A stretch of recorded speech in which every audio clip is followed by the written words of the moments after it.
ইয়া আল্লাহ, এই মায়ার দুনিয়ায় কোনো কিছুই তো চিরস্থায়ী না।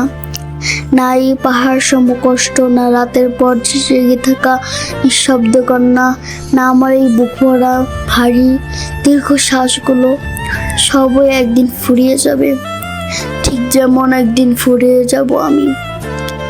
আমি জানি হে রব, তুমি চাইলে একদিন সব ঠিক হয়ে যাবে, কিন্তু অপেক্ষার প্রহর গুনাহে গুনাহে আমি আজ বড্ড ক্লান্ত।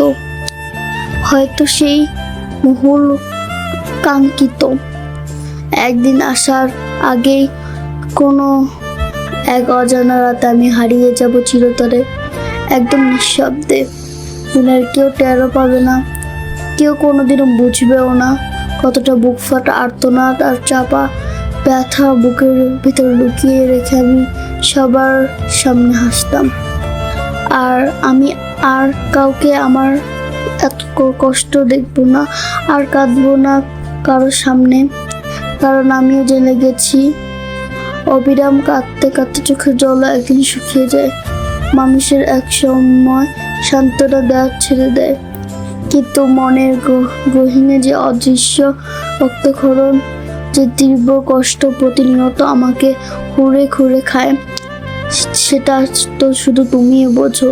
ইয়া আল্লাহ, তুমি ছাড়া আর কে আছে আমার এই ভাঙা মনটার খবর রাখা? হয়তো আমার জীবনের সে অনাকাঙ্ক্ষিত শান্তি আর এই দুনিয়ায় লেখা নেই।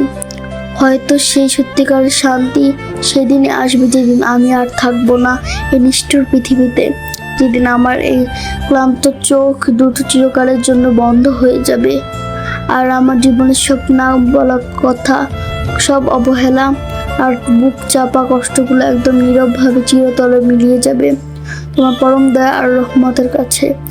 আমাকে তোমার আশ্রয় টেনে নাও ইয়া রব।